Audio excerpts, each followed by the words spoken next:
And now we're going to sketch this. So I like to connect. So I'm going to connect from this one to this one to this one. And now just based on looking at this, I can tell you, or we can decide that which one's the vertices. We have to decide, are we going to do the left and right points or the top and bottom points? And it's always based on whichever one's longest. So it's longer vertically. So that means this right here is going to be my vertice. And this is right here is going to be my vertice. So we have our, I'm going to write it over on the side. We have our center at 0, 0. We have our vertices at 0, 5, and 0, -5. If I come back over here, our vertices are at 0, 5, and 0, -5. The last thing we need to find is the foci. The foci are C units from the center. So I introduced this formula. It actually comes from Pythagorean theorem if we were going to do that from the ellipse and the foci and the vertices. And what we have to do is we have to find C. So C squared equals, now to determine which one's A and B, if you're doing subtraction, A always has to be the larger one. We're going to see when we do a hyperbola, it doesn't matter. But you can't write 4 minus 25 because when we take the square root, it's going to be a negative number. So this has to be the larger number. So 25 plus 4, so that's going to be your A squared and your B squared. Again, you're going to take these two numbers. Oh, I wrote plus, it's supposed to be subtraction, sorry. 25 minus 4. Then you're going to get C squared equals 21. And if you do the square root, C equals. And I will be telling you guys to round to the nearest tenth. So when I do the square root of 21 on my calculator, rounded to the nearest tenth is 4.6. So that means if I go back to my graph, remember, your foci is C units from the center. So here's your center. And I know I have to go 4.6 units, and it's going to be on the same line as your vertices. It's on the major axis, whichever one's longer. So I'm going to go up 1, 2, 3, 4, and a little bit. And then I'm going to go back to the center and down 1, 2, 3, 4, and a little bit. And those actual coordinates would be 0, and we went up 4.6, and then 0, -4.6. So I'm going to expect you guys to do this for your homework. I don't care if you actually have a graph and you have to work on a separate sheet of paper, but in the end, I'm going to want to see the entire graph with everything marked, the vertices, the foci, and then I also want to see the answers. So I want you to graph and state the answers to everything. Okay, let's look at another one. So here's the second problem we're going to do.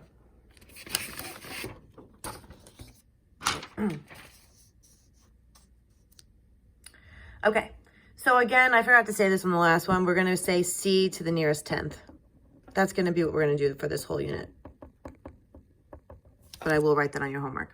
So here we know we have another ellipse because we have two fractions with a plus sign, and we see it's equal to 1. So this one's different though, because now we don't have the center at 0, 0.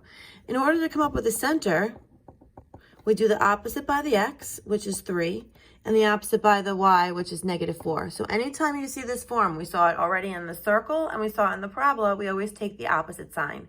So now we're going to be starting at the point 3, -4. Then we have to figure out, well, which way are we going left, right? Which way are we going up, down? So I'm going to take the square root of 36, which is 6. And this is under x, so this is going to go left, right. And then I'm going to take the square root of 9, which is 3. And this is underneath the y, so we're going to go up, down. So now I'm going to go back to my graph. I'm going to start sketching this. Now we have our center is 3, -4. So don't forget, we have our center is 3, -4. So 1, 2, 3, 1, 2, 3, 4. That's our center. And then we're going to go left, right, 6.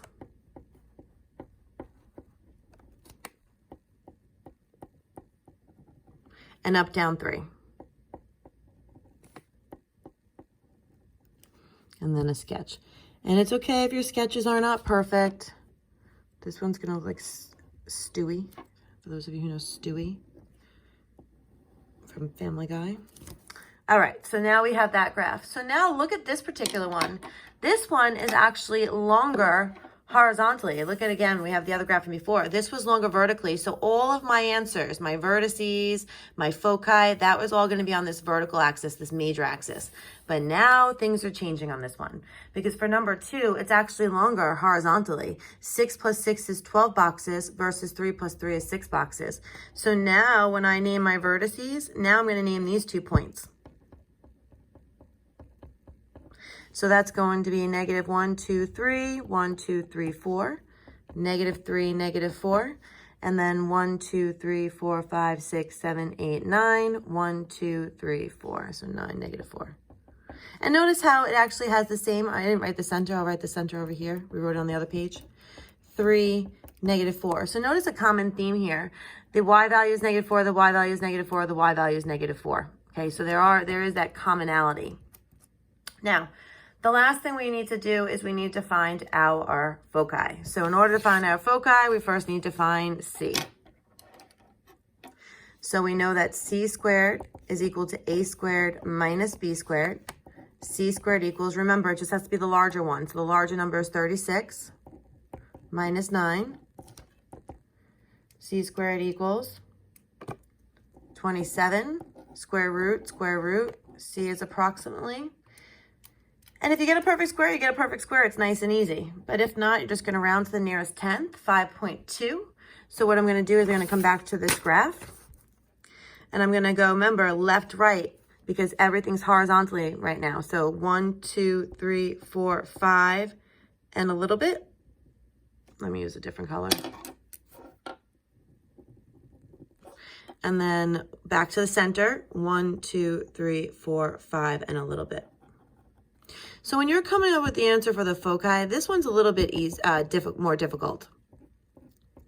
Remember what we said, these are on the same line. So the line would be that the y values are all the same. So see how the y values are the same? So the y values for the foci are negative 4. Whatever this value is, it's the x value that's difficult, but the y value is negative 4.